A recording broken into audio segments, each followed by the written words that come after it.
Si estás viendo esto, déjame decirte algo muy importante que tienes que saber. Todo ser humano muere y tras su muerte le esperará algo, al menos en la opinión popular. Lo que nos espera es claro en la palabra y es un juicio que decide si vas al cielo o al infierno. Puede que digas que eres buena persona y que Dios te va a llevar al cielo, pero lo vamos a ver un momentito. La palabra dice no mentirás y a esas personas que mienten se las llama mentirosos. La palabra dice no robarás y a esas personas que roban se las llama ladrones. No importa la cantidad o el precio de lo que cogiste o si fue descargar canciones o vídeos que no te pertenecen y debes pagar por ello. La palabra dice que honrarás a tus padres y a esas personas que no lo hacen se las llama desobedientes. Por supuesto, la excepción a esto es que te ordenen hacer algo que vaya contra Dios. La palabra dice no tendrás dioses ajenos delante de mí ni te harás estatuas de nada. En la tierra o debajo de ella o en el cielo ni te postrarás a servirlas o adorarlas. Estas personas que tienen otros dioses o que se hacen estatuas son llamadas idólatras porque Dios no ocupó el primer lugar en su vida. Jesús dijo no mirarás a otro ser humano para codiciarlo y cualquiera que lo haga es llamado adúltero de corazón.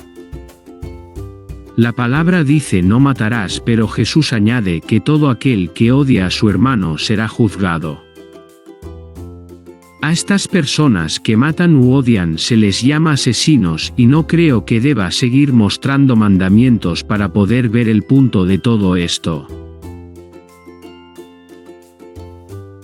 Si nos basamos exclusivamente en nuestras obras respecto de la ley, todos y cada uno de nosotros está en un apuro. Vamos a morir, se nos va a juzgar y nuestras obras nos condenan al infierno. Eso es un hecho. El plot twist de la historia es que Dios nos ama más de lo que podemos imaginar. Y aunque desobedecer sus mandatos y presentarnos ante su presencia nos consumiría como algunos de los hijos del sacerdote Aarón en el tabernáculo,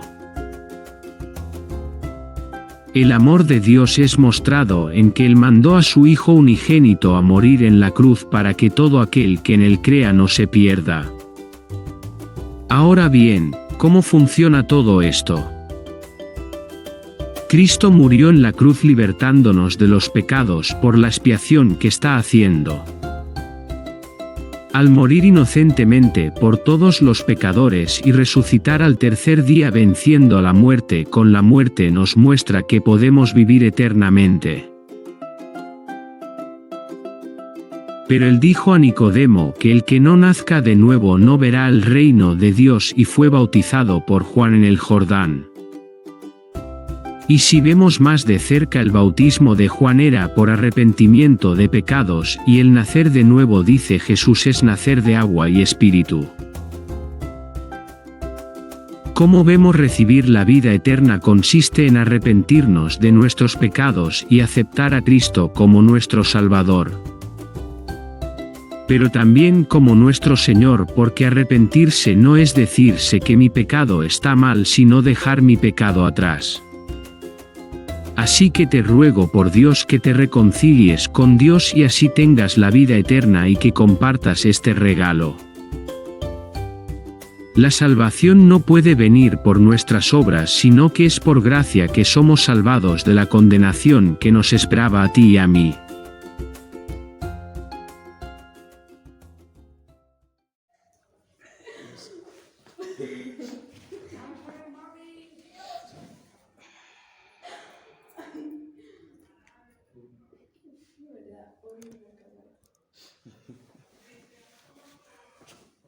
Listo.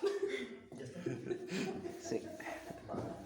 Las mujeres y sus complejos. Bueno, vamos ahora, como le decíamos, hermanos, vamos a estudiar una de las ramas de la teología, que es la teología sistemática, ¿vale? Donde se estudia, ¿no?, de manera ordenada al Padre, al Espíritu Santo, al Hijo, la Iglesia, la bibliología, los ángeles, que es la angelología, etc.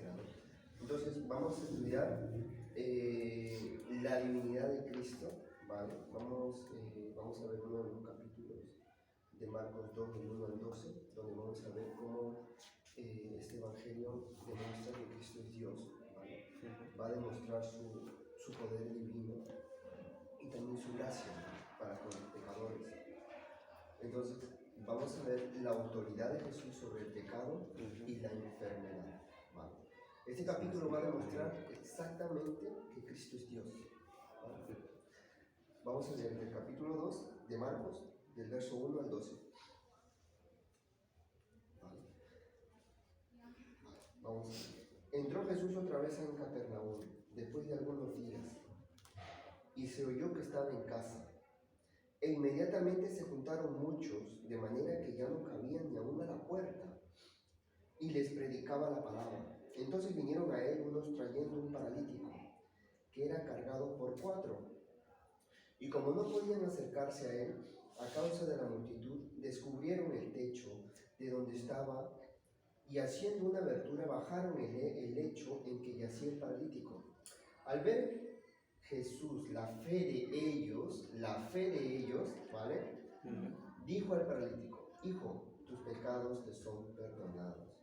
Estaban allí sentados algunos de los escribas, las cuales cavilaban en sus corazones, ¿vale? Estamos viendo dos tipos de audiencia. Habían unos que creían, porque estamos viendo que tenían fe, ¿verdad? Claro. En Cristo. O sea, ellos sabían realmente del Antiguo Testamento, hablaba de Cristo. Entonces ellos por fe se acercaron y bajaron un paralítico. Pero también vemos en la audiencia que había unos escribas y que estaban cavilando, ¿vale? En sus corazones, dicen: ¿por qué habla este así? Blasfemias dice. ¿Quién puede perdonar pecados si no solo Dios? Y conociendo luego Jesús en su espíritu, que cavilaban de esta manera dentro de sí mismo, les dijo: ¿por qué caviláis así en vuestros corazones? ¿Qué es más fácil decir al paralítico: tus pecados te son perdonados? O decirle: levántate, toma tu lecho y anda. Pues para que sepáis, dice, que el Hijo del Hombre tiene potestad en la tierra para perdonar pecados, dijo al paralítico. A ti te digo, levántate, toma tu lecho y vete a tu casa. Entonces él se levantó enseguida y tomando su lecho salió delante de todos, de manera que todos se asombraron y glorificaron a Dios diciendo: nunca hemos visto tal cosa. Entonces, ¿qué vemos, hermanos, aquí? Que Cristo entra en Capernaum, ¿vale? Dice que está en una casa y dice que él estaba predicando la palabra, ¿no? Y le traen a un paralítico cuatro personas, ¿no?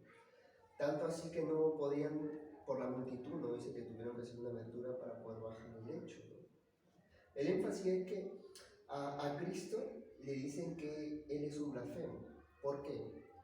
Porque Él está perdonándole los pecados al paralítico, ¿no? Pero dice en el versículo 5, después que le bajan al paralítico, como no se podían acercar, dice: al ver Jesús la fe de ellos, o sea, esa palabra en griego es pistis, ellos tenían una firme convicción, esa firme persuasión de lo que habían leído, habían oído de las escrituras de Cristo, lo creían fielmente, estaban convencidos, ¿no? Entonces dijo al paralítico: hijo, tus pecados te son perdonados, dice, ¿no? Entonces, ¿qué estamos viendo aquí? Que Cristo le está diciendo: tus pecados te son perdonados, y el versículo 6 dice: estaban allí sentados algunos de los escribas, los cuales cavilaban en sus corazones. ¿Por qué habla este así? Blasfemia dice: ¿quién puede perdonar pecados si no solo Dios? Entonces, ellos dicen que estaban cavilando en sus corazones. La palabra en griego ahí es dialogizomai, significa que ellos estaban pensando, o sea, estaban internamente, ¿no?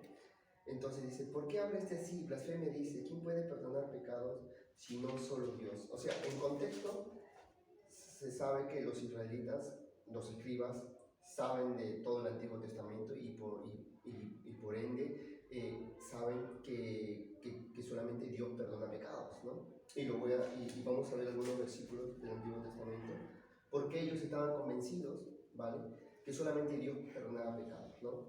¿Y por qué le dicen blasfemo? Ahorita vamos a ver.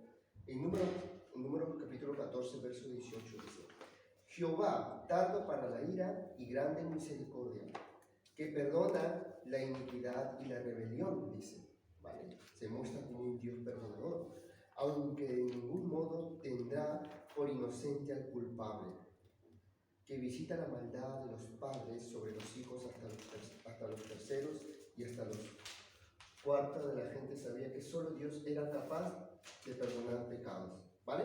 Entonces, Isaías 43, 25 dice: Yo soy el que borro tus rebeliones por amor de mí mismo y no me acordaré de tus pecados. Eso es en Isaías 43, 25. Entonces, esto es una porción de los versículos, ¿vale? Que solamente Dios puede perdonar pecados, ¿vale? Entonces, ¿por qué le dicen blasfemo a Cristo? En el contexto histórico, habían 3 clases de blasfemias ante el contexto israelita, ¿vale? Uno, en la primera blasfemia considerada como lo más grave, por decirlo así, era la blasfemia de ofender a la ley, ¿vale? Segundo, ofender a Dios. Y la otra blasfemia, que era considerada bien grave, era la blasfemia de hacerte pasar como Dios, ¿vale? O decir que eras divino. Es por esto que tal vez se escandalizaron, ¿no?, los escribas, porque Cristo está diciendo tus pecados te son perdonados, le está diciendo al paralítico, ¿no? Entonces dice en el versículo 6, estamos viendo, estaban ahí sentados algunos de los escribas, los cuales cavilaban, la palabra dialogizomai, o sea, estaban pensando en sus corazones, y dicen: ¿por qué habla este así? Blasfemia dice: ¿quién puede perdonar pecados si no solo Dios? Ahí está demostrando que ellos son conscientes, que ellos conocen de las Escrituras, ¿me entiendes? Ahora, versículo 8 dice: y conociendo luego Jesús en su espíritu, dice, conociendo, la palabra ahí en griego es epiginosko, quiere decir conocer algo con exactitud, con precisión, ¿vale? O sea, Cristo aquí demuestra su omnisciencia, lee las mentes, porque ellos, como ¿qué estaban haciendo? Dialogizomai, ellos estaban pensando, ¿me entiendes? Y dice conociendo, epiginosko, él conoce algo con exactitud, o sea, él leyó las mentes. Es una cualidad que solamente Dios tiene, la omnisciencia, ¿me entiendes? Entonces él dice: ¿por qué? Dice, conociendo luego Jesús en su espíritu, que cavilaran de esta manera dentro de sí, les dijo: ¿por qué caviláis? ¿Por qué piensan en vuestros corazones? Ahora el versículo 9 dice: ¿qué es más fácil decir al paralítico: tus pecados te son perdonados? O decirle: levántate, toma tu lecho y anda. ¿Qué es más fácil? Dice. Entonces, en realidad las dos cosas eran difíciles. Uno, ¿por qué? Porque perdonar pecados, aquí estamos hablando de la regeneración. Estamos viendo que Cristo primero comienza por el alma, ¿me entienden? Está perdonando los pecados, transformando su alma. Entonces, él dice: ¿qué es más fácil? ¿Perdonar pecados o decirle: levántate, toma tu lecho y ya, ¿no? Entonces, aquí en el versículo 10 dice: para que sepáis que el Hijo del Hombre tiene potestad en la tierra para perdonar pecados, ¿vale? Entonces, aquí en el versículo 10 está, él no está discutiendo ni siquiera al que le digan blasfemo, ¿eh? Primero estamos viendo, le dicen que él es un blasfemo, pero él ni siquiera discute la premisa de que él se esté, en el contexto de la mente hebrea, que él se esté haciendo pasar como un blasfemo, ¿no?, como un impostor, sino que él lo que hace, no pelea, ni siquiera discute, y dice, y declara la profecía de Daniel, capítulo 7, versículo 13 al 14, ¿no?, que era ese término, hijo del hombre, que iba a tener el Mesías, ¿no?, en su forma humana, ¿vale? Entonces, él está declarando la profecía de Daniel, ¿vale? Para que sepáis que el Hijo del Hombre tiene potestad en la tierra para perdonar pecados, ¿vale? Entonces él dice en el versículo 11: a ti te digo, levántate, toma tu lecho y vete a tu casa, ¿vale? Pero es interesante porque esta palabra perdonar en griego significa llevar al otro lado, a pie en griego. Es llevar, es como decir, ¿no? Tú estabas en las tinieblas y lo que hace Cristo es llevarte a la luz. ¿No? Significa llevar al otro lado, ¿no? Entonces, el paralítico estaba muerto espiritualmente y lo que hace es perdonar sus pecados. ¿Pero por qué? Porque ellos tuvieron pistis. Ellos creyeron que el Antiguo Testamento, lo que hablaba del Mesías, ¿no? Lo que hablaba del Hijo del Hombre, era cierto. Entonces, pero acá hay un contraste porque había fe entre las personas incrédulas, o sea, hay una diferencia, y entre los mismos escribas que aún sabiendo de las Escrituras no lo reconocieron como Dios. ¿Me entienden? En uno de los evangelios de Mateo, cuando vienen, quiero añadir esto, ¿vale? Cuando vienen los reyes magos a preguntarle, ¿no?, a los fariseos, los escribas, ¿dónde iban a nacer Cristo? Ellos le dijeron la profecía que iban a nacer en Belén. Ellos eran conscientes, ¿verdad? ¿Pero qué? Porque ellos en el contexto estaban esperando como, a ver, como un superhéroe, ¿no? Nunca imaginaron que iba a venir Dios iba a venir de una forma humilde, ¿no? Entonces, pero era su orgullo de que ellos querían exaltarse, ya saben, ¿no? Oraban en las sinagogas, exaltándose ellos mismos, y Cristo, aún cuando viene, los confronta, ¿no? Le dice, mira, ustedes son víboras, ¿no? Son un par de hipócritas, ¿no? Entonces, aquí Cristo los confronta prácticamente a los fariseos. ¿Sabes qué? Yo soy Dios, yo estoy perdonando los pecados para que sepáis que el Hijo del Hombre tiene potestad en la tierra, dice, para perdonar pecados. Pero aquí es algo interesante porque si Él solamente hubiera hecho perdonar pecados, o sea, le hubiera perdonado el pecado y no hubiera demostrado su poder divino, que es omnipotencia, y vemos omnipotencia porque lo sana al paralítico, lo sana, lo levanta, ¿vale? Con solamente hubiera dicho, ¿sabes qué? Yo perdono los pecados y ya. Pero si se hubiera quedado ahí, pues para la mente humana, bueno, no hubiera sucedido nada, ¿no?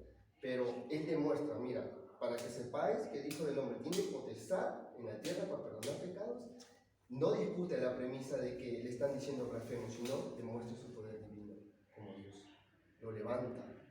Y versículo 11 dice, a ti te digo, levántate y toma tu lecho y vete a tu casa. ¿Verdad? Demuestra su poder como omnipotente.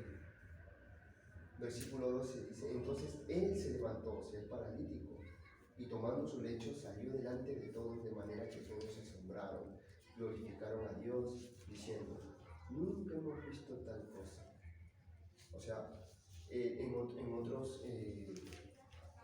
evangelio dice que Cristo predicaba con autoridad, dice, ¿no? Predicaba no como los escribas. Los escribas tenían una fe muerta, como dice Santiago, ¿no? Una fe, solamente era intelectual, pero no eran hacedores. Pero Cristo dice que predicaba con autoridad, o sea, con rango. En griego es con rango, jurisdicción.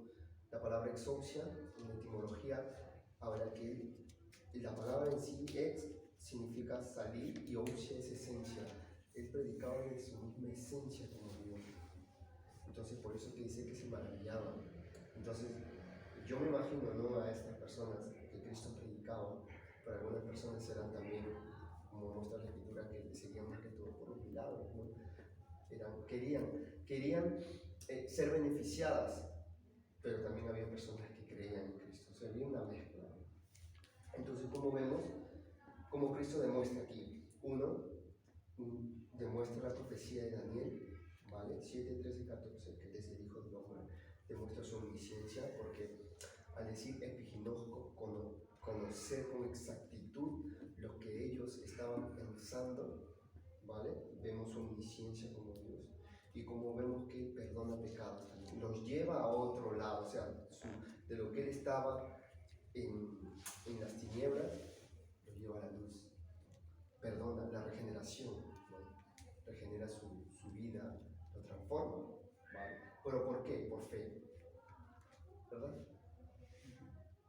¿Vale? Vemos también su omnipotencia como Dios. este capítulo está demostrando su divinidad de Cristo, que es Dios. En esto se enfoca, más que todo, que Cristo es Dios. Vemos su omnipotencia, su omnisciencia, la profecía cumplida, y se muestra como un Dios de gracia, perdonando el pecado, ¿no? Y vemos, ¿no?, como todo creyente debe defenderlo cuando de repente viene, qué sé yo, una persona que diciendo Cristo es Dios. Bueno, vamos al capítulo 1 de Marcos. Aquí vamos a ver cómo Cristo demuestra su poder como todo omnipotente. Vemos su omnisciencia porque tú le puedes decir, ¿sabes qué? Ellos dicen que estaban cavilando, estaban pensando, pero él conociendo, dice, ahí vemos la omnisciencia. Es una cualidad que solamente Dios tiene, no tiene ningún humano, y lo sana al paralítico. Su omnipotencia. Cristo es Dios. Fácil. ¿Entiendes? Entonces, no, para poder estar bien cimentados en que Cristo es divino, todopoderoso. Bueno, hermanos, fue un estudio pequeño, corto, pero espero que se haya entendido, ¿no? ¿Se entendió? Sí. Sí. De hecho, ayer estuve viendo un estudio sobre el mismo pasaje. Ya. Sí, por eso, pues como ya sabía lo que ibas a decir. Sí. Claro, pero aquí vemos cómo, ¿no? La palabra en griego, cuando tú vas y lo investigas, tiene más peso. Pues sí. ¿Me entiendes? Tú dices, mira, ellos conociendo, pero que en griego epignosko, conocer algo con exactitud. O sea, solo Dios puede conocer tus pensamientos, hasta lo más mínimo pensamiento que tú tienes. Conoce con exactitud, no le ocultas nada. Esa palabra griega es profunda. Entonces, cuando dice que ellos estaban cavilando, ellos estaban pensando ya lo que hizo mal. Ahora, cuando dice que Cristo perdona los pecados, perdonar sí, pero en griego significa llevar al otro lado. Es decir, tú estabas en tinieblas, Dios te lleva a la luz, por fe. Es profundo, ¿no? Entonces ya sabemos, alguna vez que de repente te quieran debatir un testigo de Jehová, Cristo no es Dios, bueno, vamos a Marcos 2, capítulo 2, verso 1 al 12. Ahí te demuestra la Escritura que Cristo es Dios. Y ya está. Lo confronta, ¿me entiendes? Le haces ver. Y ya está. Defines tu fe bíblicamente y glorificas a Dios, a Cristo, que Él es Dios Todopoderoso. Bien, hermanos. Fue cortito, Pero se aprovechó el tiempo. Sí, pues sea para la gloria de Dios. Amén.